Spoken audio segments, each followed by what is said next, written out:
INEC raises alarm over security situation and collection of PVCs as elections now draw closer.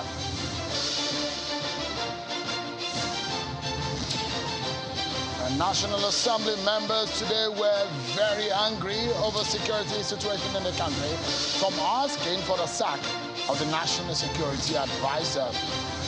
Almost 3,000 people killed between January and March alone. We dissect the issues and the solutions for Nigeria.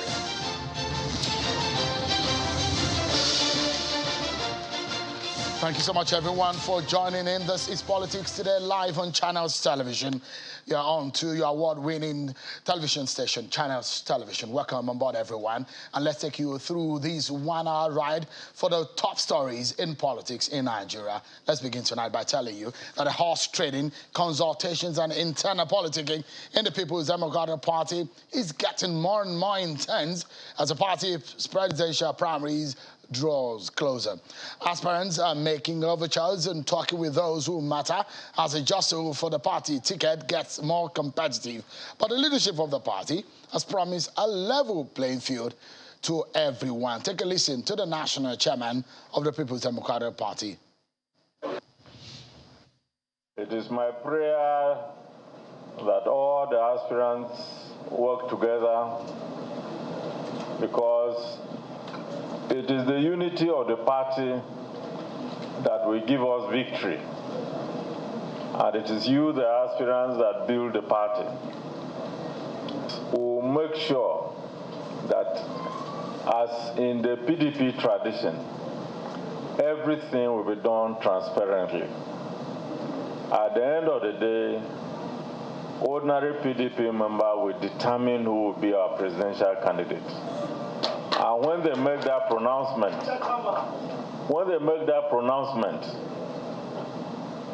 we pray and hope that everybody will abide by their decision, as we have always done since 1999.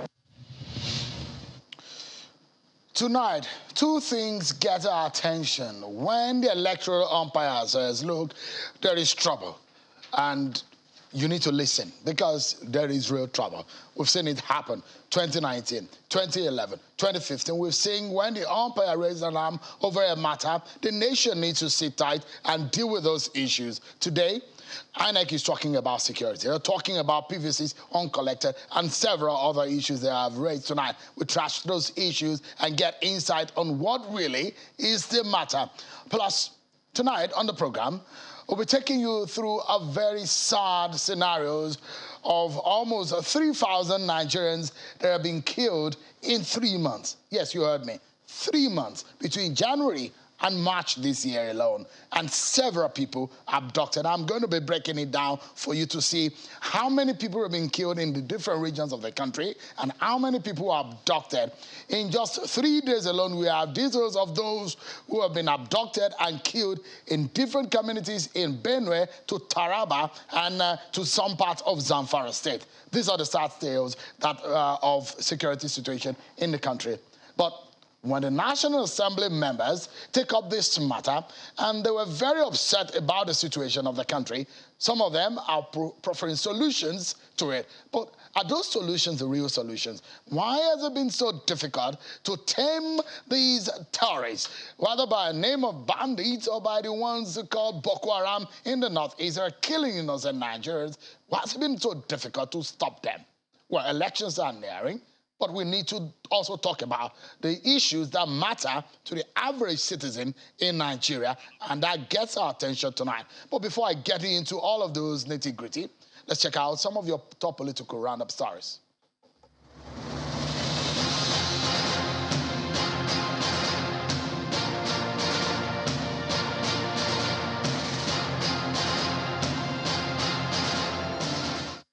The achievements of Governor Emmanuel in Akwa Ibom State nearly 7 years after he assumed office took center stage as his presidential ambition received the nod of members of the PDP caucus in the Senate and the House of Representatives, respectively. In separate consultations late Tuesday evening in Abuja, Governor Emmanuel told the federal lawmakers that his decision to throw his hat into the ring came after the clarion call by many Nigerians, urging him to run for the 2023 presidency. Governor Emmanuel says well-meaning Nigerians had contributed money and helped him purchase the presidential nomination forms, urging him to run. Governor Emmanuel told the lawmakers that he decided to run because he believes in his capacity to make Nigeria safe, peaceful, attract investments, and become economically vibrant. What you can do for the economy is what qualifies you to be a president. I think we are being provoked by the situation of things to offer to serve Nigeria. And I just want to believe by the new order, this country will rise above all biases and call on Emmanuel to serve. And it will be a privilege to serve our people. On that note, I offer myself to be a policymaker and also to control the resources of Nigeria come May 29, 2023. The Inspector General of Police, Usman Alkali Baba, is assuring of improved security in Nigeria, as he says the force is doing all it can to tackle the security challenges the country is being confronted with, particularly in the southeast and north central. Mr. Alkali Baba was speaking in Abuja during the commissioning of some projects as part of activities marking his 1 year in office. He says the force is working to improve on the welfare of its personnel to encourage them to put in their best. The Inspector General of Police also discloses that all rank and file who were yet to enjoy promotion since 2017 will be promoted on Thursday, April the 14th, 2022. The police and other security agents, including the majors, including the military, are for now an endangered species. And you must know where you go, what you do, what you speak or what you talk about, and who you befriend or who you associate with. The governor of Bauchi State, Senator Bala Mohammed, is cautioning the members of the People's Democratic Party against taking the ruling All Progressives Congress for granted in the forthcoming general elections, even though, according to him, the APC has failed Nigerians. The Bauchi State governor, who is also a PDP presidential aspirant, gave the warning when he hosted the Forum of PDP former ministers in Abuja. He called on party faithful to close ranks, jettison personal interests, and forge a strong bond in the party's rescue mission. The River State Governor, Nyesom Wike, has visited Cross River State to meet with delegates and members of the People's Democratic Party ahead of the 2023 presidential race. Speaking in Calabar, the Cross River State capital, Governor Wike explained that he is the only presidential candidate to restore power back to the PDP, and the time is now, as he's certain he'll become the next president of Nigeria. For the state chairman of the party, Cross River State will give him the support he desires to become the next president, as they have no other choice than to support their own.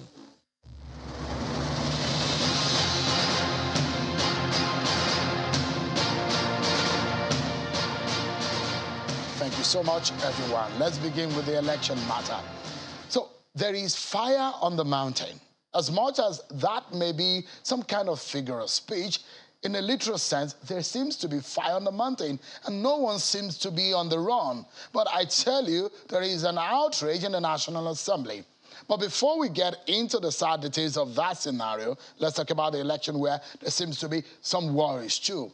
The chairman of the Independent National Electoral Commission, Professor Mahmoud Yakubu, has raised an alarm over the security situation in the country and the conduct of elections. He's also been talking about the first, second, and third quarter continuous voter registration exercise. He was addressing a news conference in Abuja today where Professor Mahmoud explains that the registration exercise, which covers the period from June 2021 to January 2022, had a total of 2,523,458 million registrations, while valid registration for some same period came to about 1,390,519. Invalid registration stood at 1,126,000. Well, the chairman also warns against the registration of eligible voters by INEC staff, stressing that any staff aiding the process will face prosecution. Take a listen to Professor Mahmoud Yakubu. 671,106 Nigerians submitted requests to update their records transfer their registration from where they are currently registered to other locations, or the replacement of their lost or damaged PVCs. The cleaning up of the register.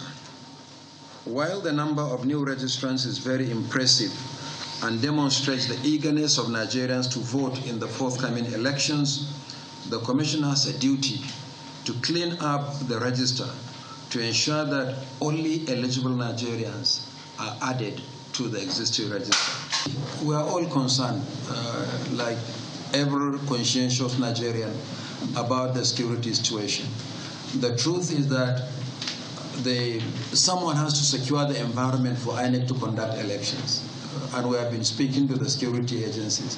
But we are doing our own bit based on our constitutional and legal mandate to conduct elections.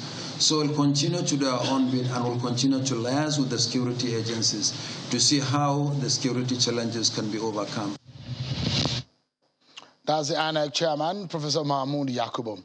Let's get some insight into some of these issues. Don't forget, there will be Osun and Ekiti governorship election. INEC chairman has raised some issues here. For those of you who have not collected your permanent voter cards and they are wondering what exactly is happening, you need to do so. If you are in Osun and Ekiti state, you need to confirm whether or not you can vote. Above all of that is the issue of the 2023 election. You need also to confirm whether you are on the voting register in Nigeria, because as a citizen and 18 years of age, your franchise is supposed to be functional, is it? Let's talk about some of these issues, shall we, everyone? I'm being joined by a National Commissioner in charge of voter education and publicity with the Independent National Electoral Commission, Mr. Festus Okoye. Thank you so much, Mr. Okoye, for joining us tonight. Yeah, thank you so much. I know it was a difficult one getting you into the studio because of the length period, but thanks so much for coming. Thank you. Give us a sense of the fear that INEC has as far as security is concerned. Are things that bad? Well, the chairman expressed a concern relating to the security situation in the country within the context of the fact that things have started to pick up. Party primaries by all the registered political parties will soon begin. And you know that as of today, the Commission is conducting the continuous voters registration exercise. And this registration exercise started on the 28th day of June 2021. And within this particular period, we could not devolve the registration to the registration areas, or what we normally call wards. And as you know, we have a total of 8,809 registration areas. So we only started the voters registration exercise in our state offices and in the 774 local government offices of the Commission nationwide. And we did this in consultation with all the political parties, with civil society groups and organizations, with the media, and also with the Interagency Consultative Committee on Election Security. And the advice was that we should confine the voters' registration to our state offices and the local government offices within that particular period on account of the security challenges we have in the country. Now, after the first and second quarter of the registration process, we met again with all these critical stakeholders, decided that the time had come for us to devolve to the registration areas on a rotational basis, and also on a rollout and rollback position. So that if we roll out and we encounter security challenges, we roll back to our state and local government offices, and that's exactly what we've been doing.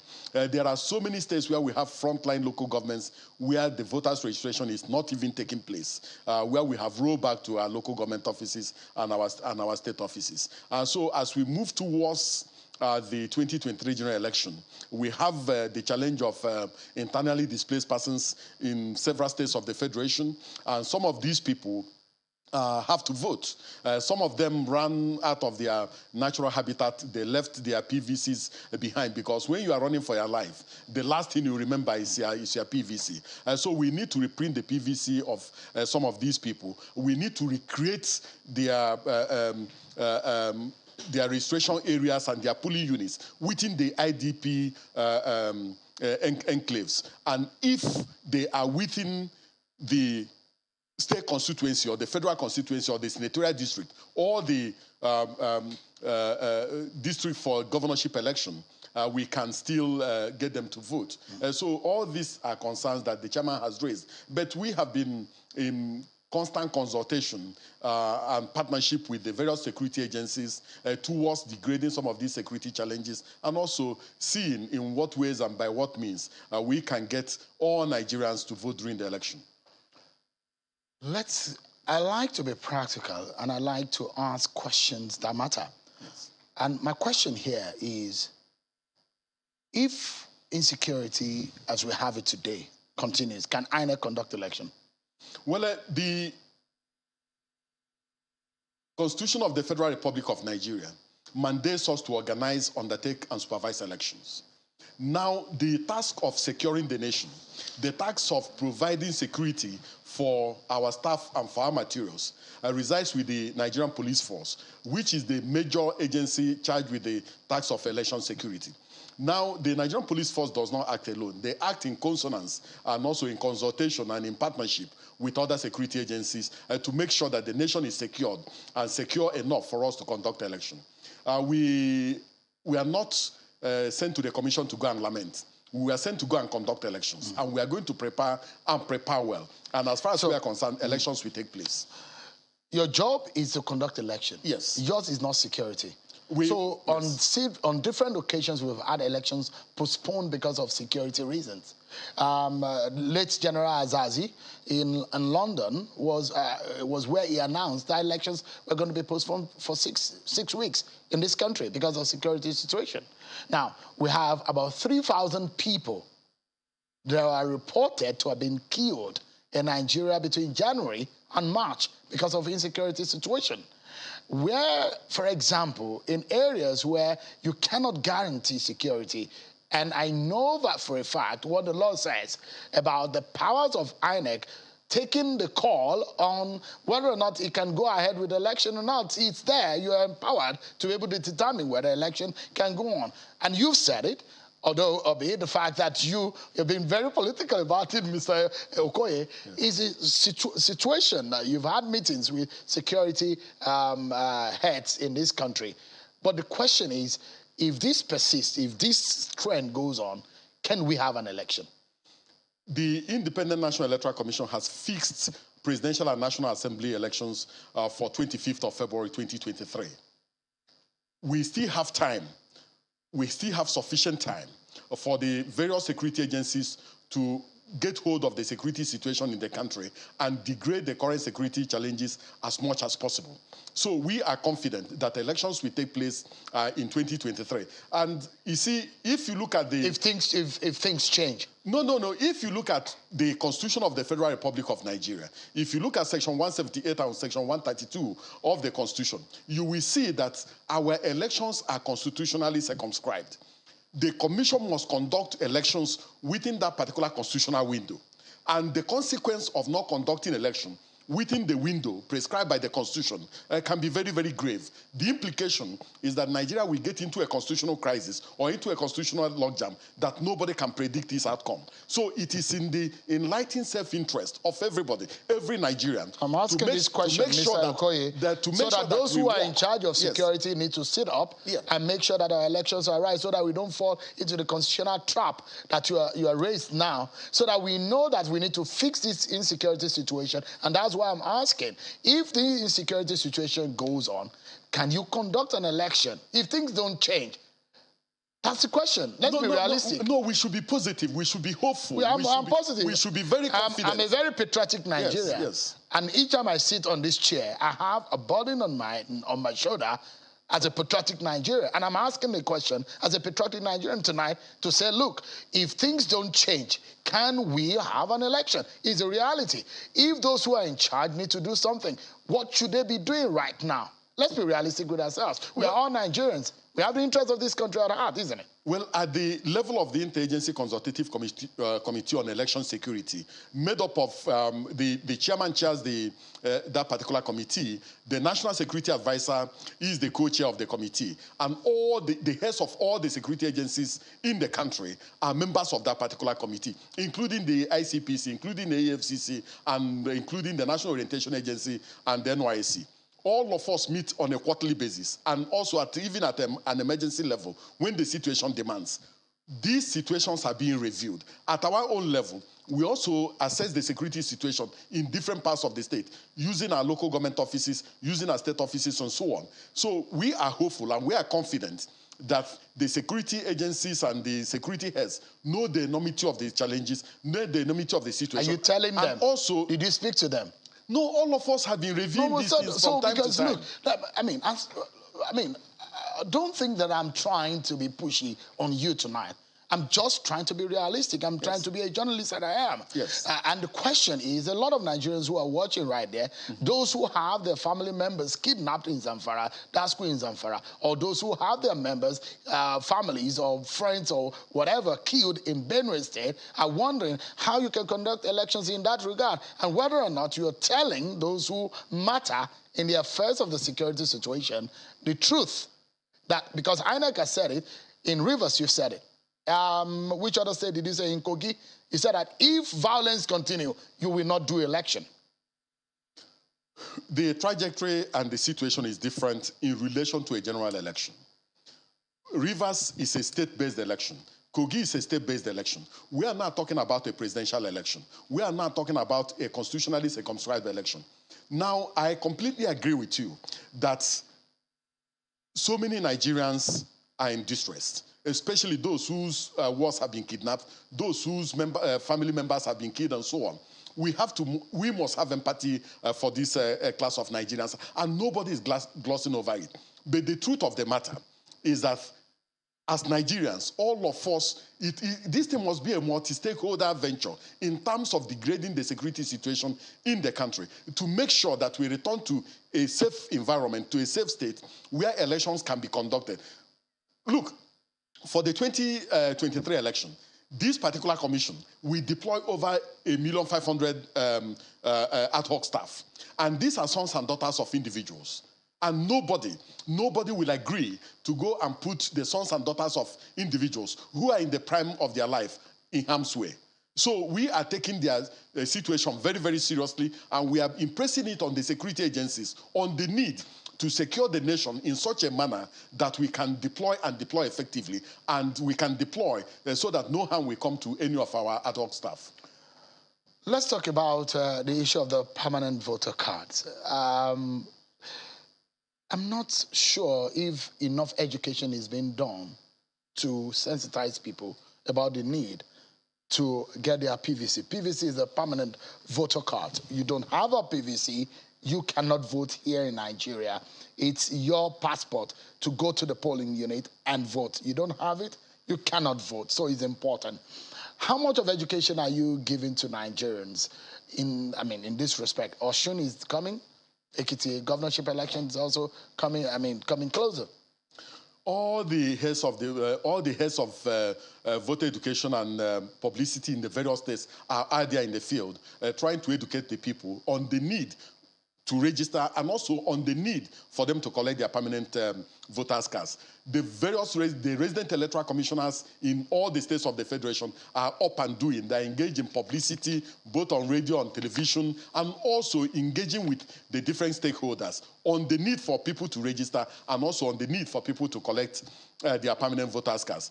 Now, for those who registered during the first quarter and the second quarter of the registration exercise, we have printed their permanent voters' cards. So the permanent voters' cards will be delivered to the various states over this Easter period. So immediately after the Easter period, those who registered during the first and second quarter will collect their PVCs.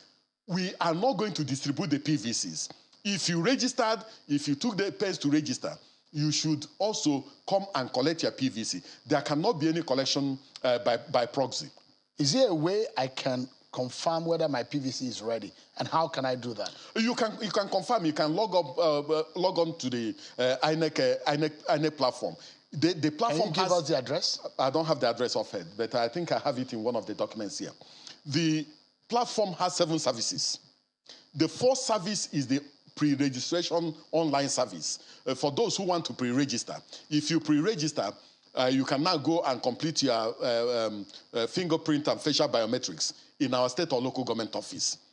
If you are not interested in doing the online pre-registration, you can go to the either the state office of the commission or the local government office of the commission or to the registration areas. Now, we have devolved to the 8,809 registration areas on a rotational basis. And we have deployed additional machines to all the states of the Federation to make sure that eligible Nigerians are captured. We do not want a situation where there will be a surge at the last moment. This registration exercise, the last and fourth quarter, started on the 11th of April. It will end on the 30th day of June. We do not want a situation where people will rush just towards the end of the period. People should exercise the option of going to go and register now, because the option of extension, we are not too sure that option. That option exists. So two things now. I'd like to, as my own effort in encouraging you, wherever you may be watching, if you are so concerned about the state of affairs on your country or the politics of your country, Nigeria, and you think that you can take part in it, you can do that by being a voting Nigerian if you are of the voting age. That way, you are exercising your power and your will to be part of those who elect or select those who will lead you. So it's very important. This information is very important. For those who want to find out, who may not know where the local government areas of INEC, because it's safe to go to local government areas. It might be a bit difficult to find the RAs, but you can easily find the local government areas. How can I locate a local government area of INEC? Is it possible? I can do that online? It's also on that particular platform. Do you have the address now? The address is cvr.inec.gov.ng. So say it again. cvr.inec.gov.ng. Okay. Or cvr.inecnigeria.org. Okay, I'll make sure that before the program is over, I'll put it on a template where I can put that information.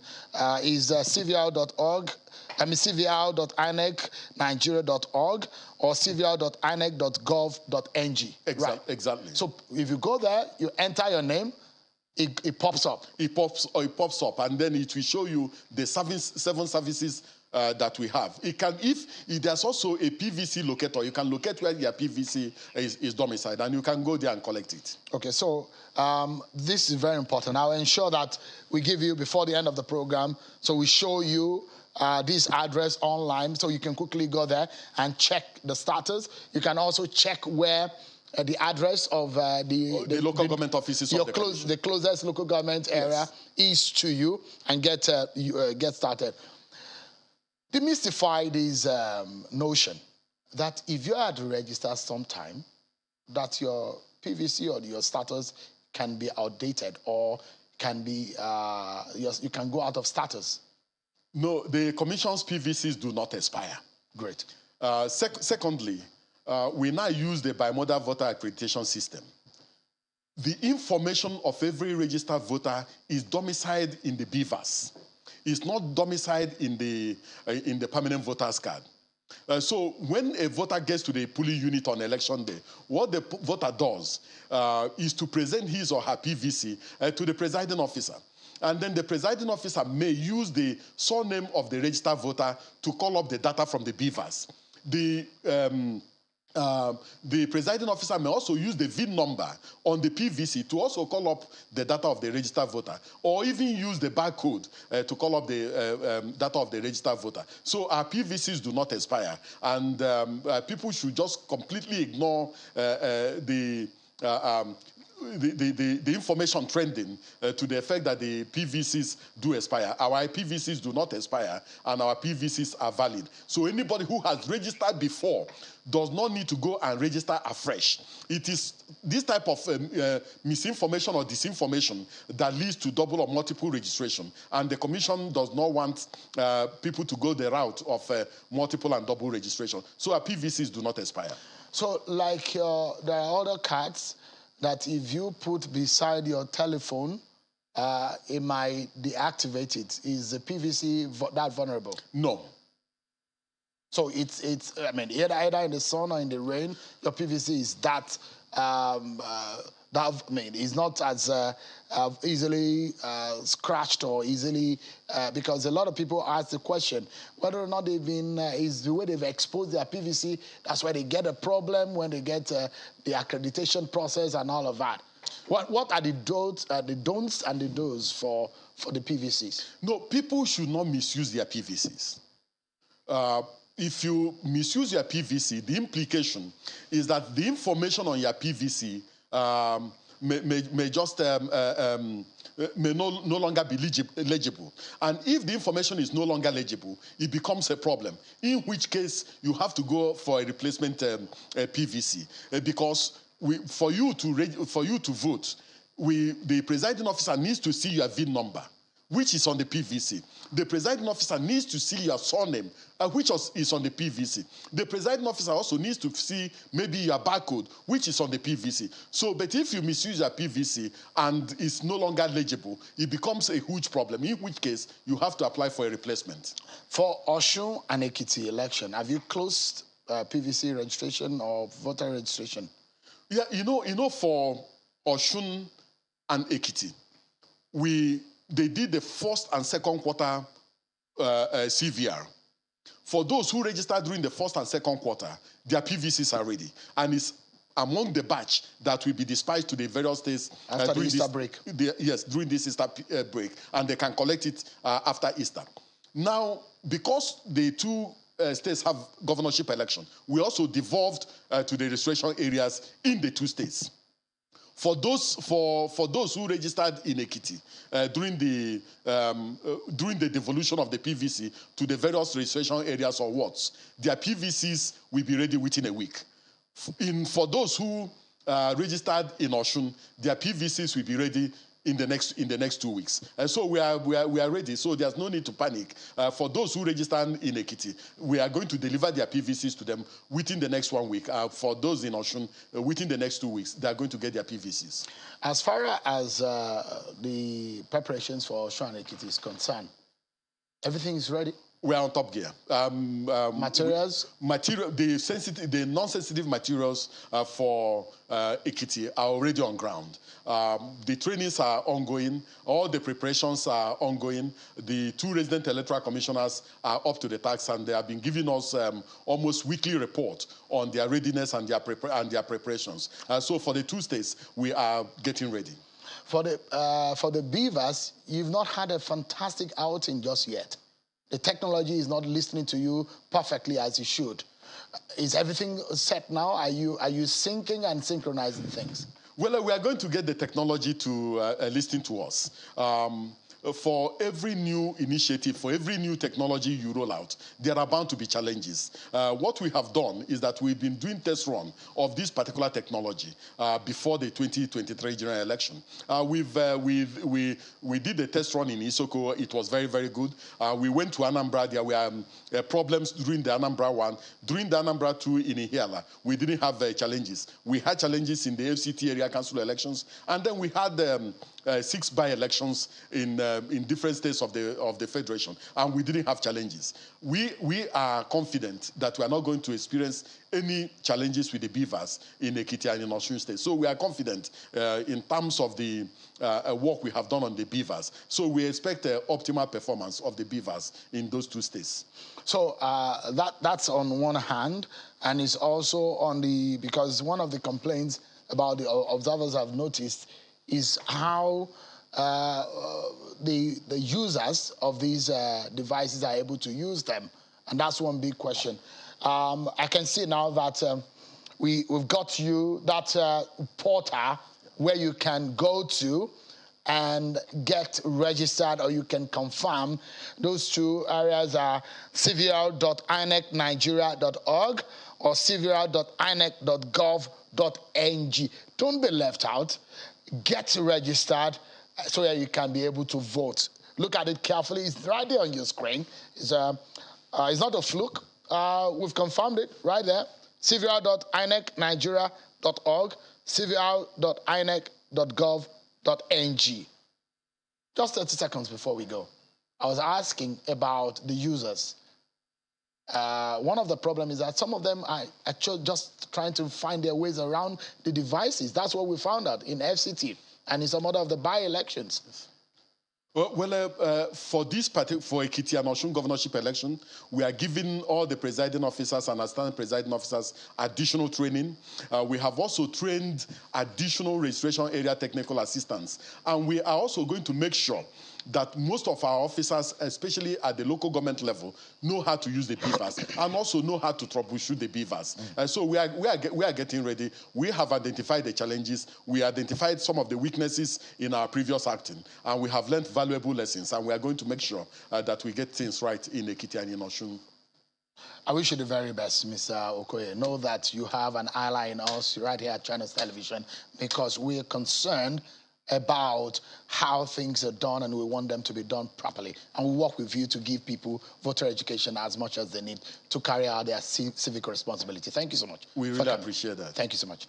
We'll take a break, everyone. And when we return, Honorable Adejoro Adeogun, a member of the House of Representatives, and Air Commodore Abdullahi will join me next, and we shall be dissecting the very difficult security situation in the country. What is the way out? Find out, everyone, after this break. Naughty, touchy issue of security gets our attention next on the program here. The House of Representatives and the Senate are asking President Buhari to immediately employ the services of mercenaries to bring an end to the scourge of insecurity in the country. This is one of the recommendations by the House of Representatives in the Green Chambers as it joins the Senate to debate the killings of Nigerians in Plateau and Benue State by terrorists. Take a listen to the debate on the floor of the House. Why I blame the president? Why will you continuously maintain one national security advisor over all these years of your government? Why you maintain somebody who cannot be able to see outside the box, or who believes in one particular tradition? I don't think we are going to get it correct. If the president means well to this country, and if we are really trying to look for solution, he has to immediately sack the National Security Advisor. 2, he has to remove his Minister of Defense. Is our president aware of what is happening to the people of this country? Is he holding the strategic operational commandants responsible for the failure of the protection of life and properties of the people of this country? Mr. Speaker, who are the various security agencies that are supposed to protect the life of the people? Of course, the armed forces, the army, the air force, the police, the navy, all them. Mr. Speaker, we vote money to these agencies every year, and we provide supplementary budget to these agencies. They cry of arms and ammunition. This hallowed chamber approved money to them. But we will be failing our constituents if we did not, as parliament, as the representative of the people, hold somebody accountable. Well, you heard how outraged some of the lawmakers are on this matter. Well, we try to also crunch some facts and figures. In the last 3 days, take a look at what the scenario, what has happened from Taraba State, where a district head of Mercenaries community in Taraba State was killed after gunmen attacked a mosque in the Sardauna local government area of the state. In Benue State, about 23 locals killed in 2 communities of the state after an attack by some persons believed to be herders. In Zamfara State, 5 students of the College of Health Science and Technology, SAFE, in Zamfara State were abducted. One of them escaped from the abductors suspected to be bandits who invaded a residential area in Safe town. This just in the last 3 days, between Monday and today. Let me give you an insight on what the Nigeria Security Trackers report says. If 3 months, in the last 3 months, what has happened? Take a look at how many people they say they have been killed in violence and killings by some of these notorious terrorists. 2,968 people killed. 1,484 people abducted. That is the very scary figures right there. Take a look at the breakdown of how many people involved in the different regions. In the Northwest region, 1,103 deaths. In the North Central, 984.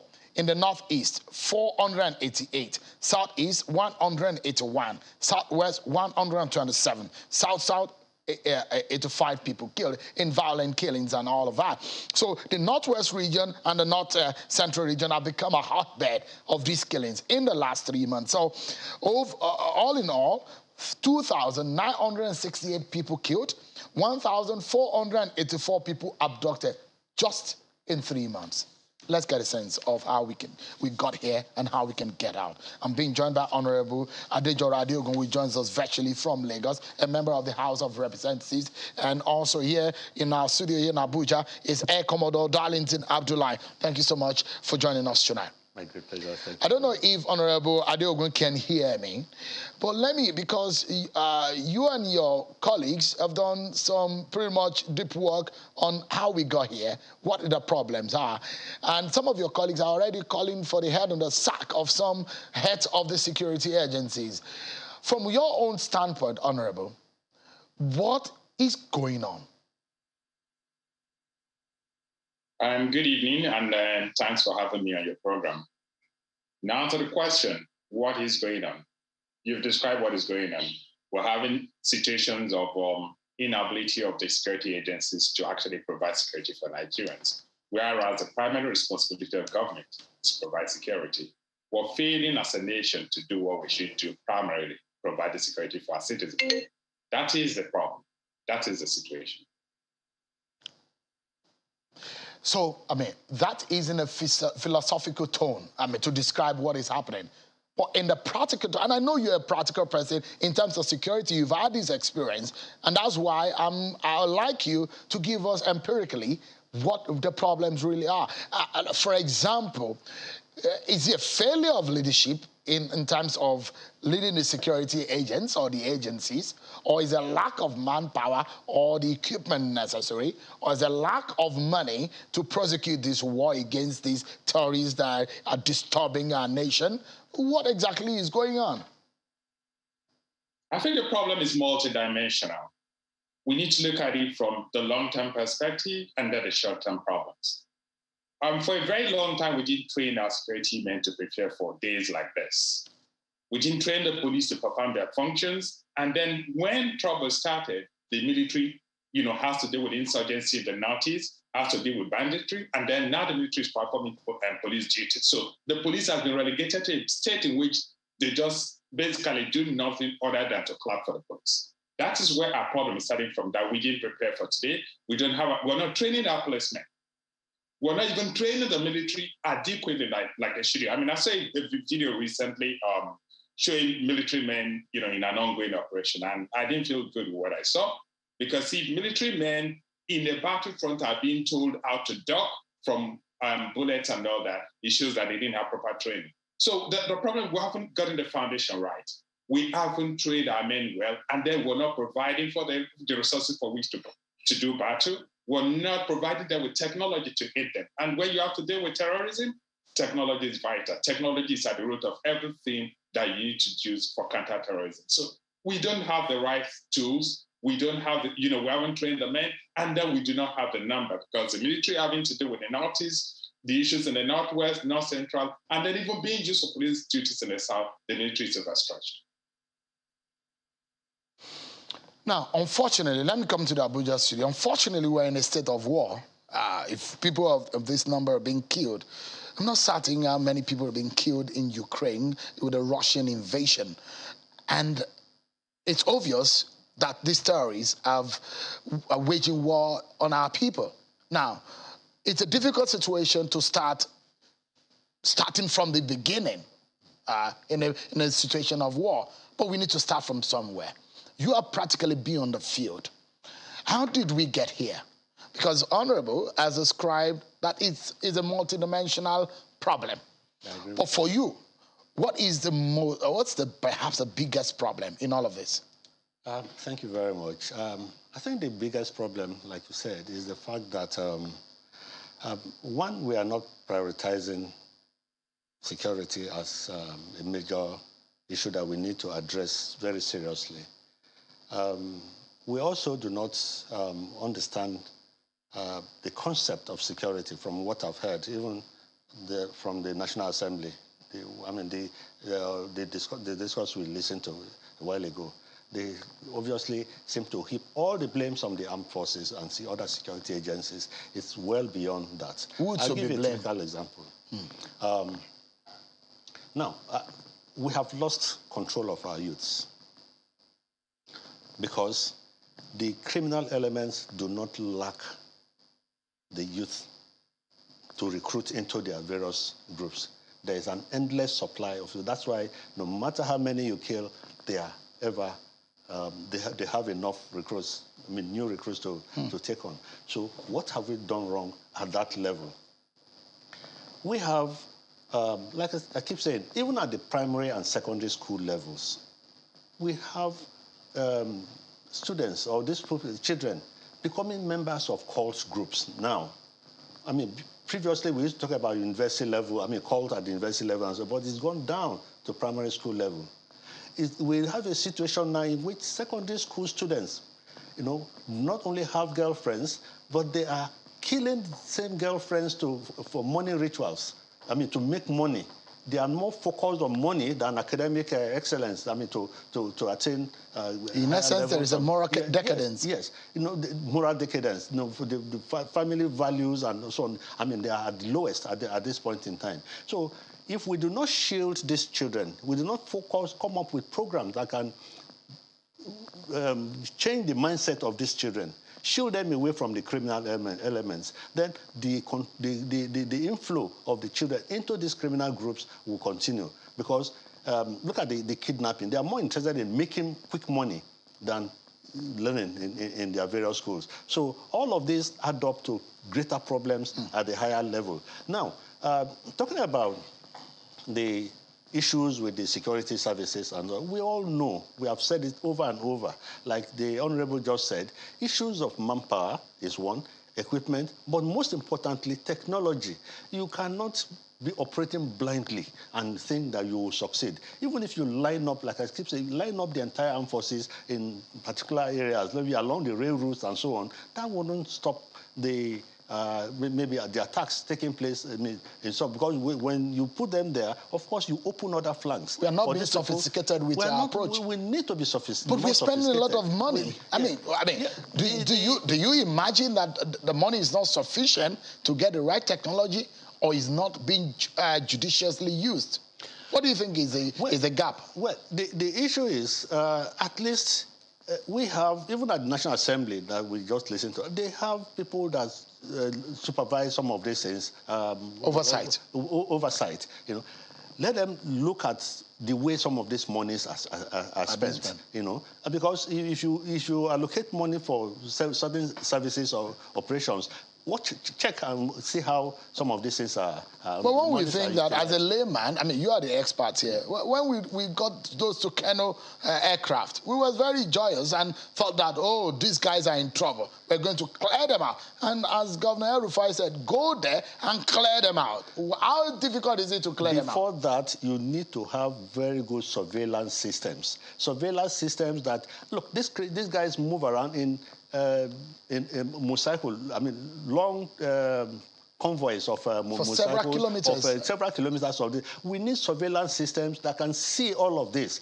We don't need. You mean we don't have all of those? Entire army. Commodore, you don't need. We don't have all of those. I don't think what we have now can achieve the kind of can solve the problems. So you're saying right maybe I watch too much of these movies. Yes. You don't think that a general can sit in Abuja and monitor an operations in the Northwest? Are we not that sophisticated? That is not the issue. The issue is, we're talking about, okay, look at the Kaduna airport, the rail, all the operational, all the areas where the criminals are operating within the Kaduna state.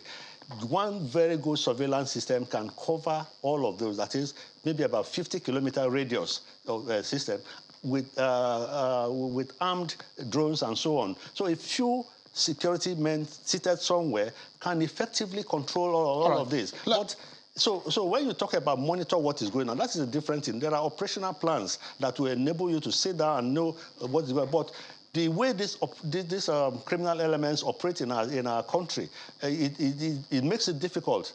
I mean, if you do not have a very good surveillance system that will enable you to see all of this in real time and also be able to attack as early as necessary. Look at the situation in which over 100 people will be taken away from a train station into the bush to wherever, and we cannot find them. But if you have this surveillance system I'm talking about, you can see them even while in motion, while they are being moved away. There are one or two issues I'd like also to get clarity for our viewers.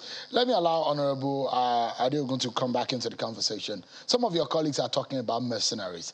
In fact, the governor of Kaduna State recently was also asking that if the mercenaries are not gotten by the federal government to help in the situation, that himself and some of the Northwest governors will have to do that. How easy is it to get the mercenaries to come? And could that be a solution? Well, I'm sorry to say this. I don't quite agree with the issue of mercenaries, and I'll use an analogy. It's a bit funny. I mean, it's like a man is unable to make his wife pregnant and hires another man to make the wife pregnant. At the end of the day, whose wife it's going to be? It's our country. It's our war. We have to take ownership of our battles and win. If you hire mercenaries, you still have to provide for them. You still have to provide resources for them. And when they're done fighting the battle, who will maintain the peace? It's still our people.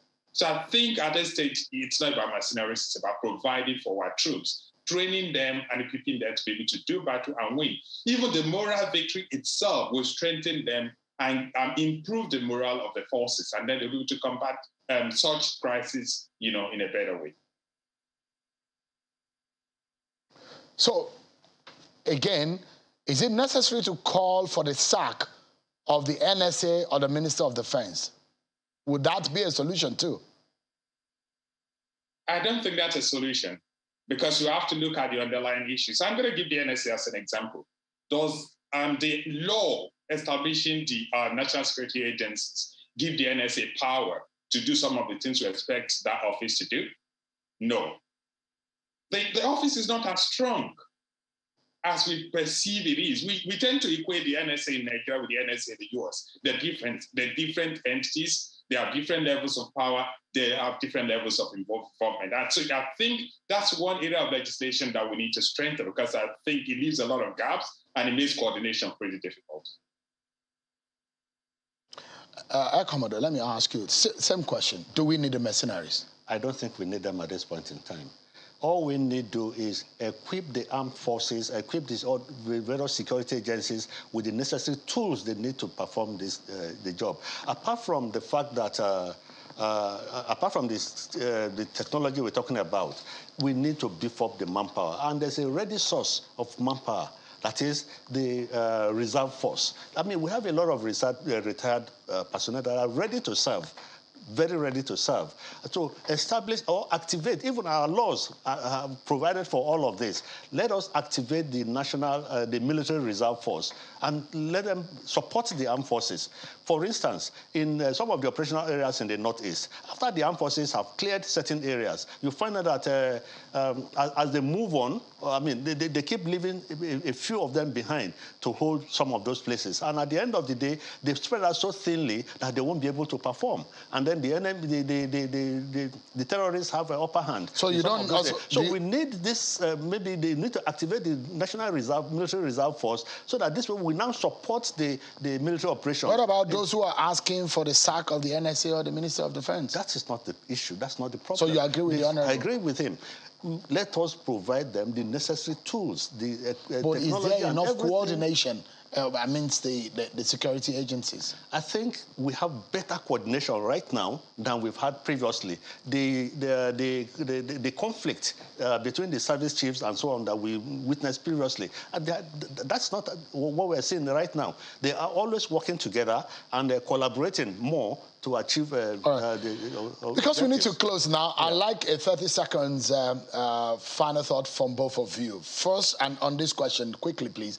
My question here will be the notion of fifth columnist within the security agency.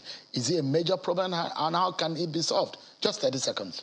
Yeah, it's real, I would say, because first of all, you need to ensure that all the personnel working with you are on the same page with you.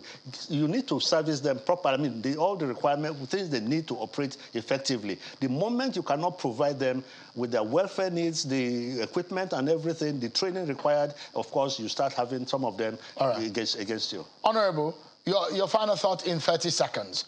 The issue of fifth columnist in the security agency, is it a major problem?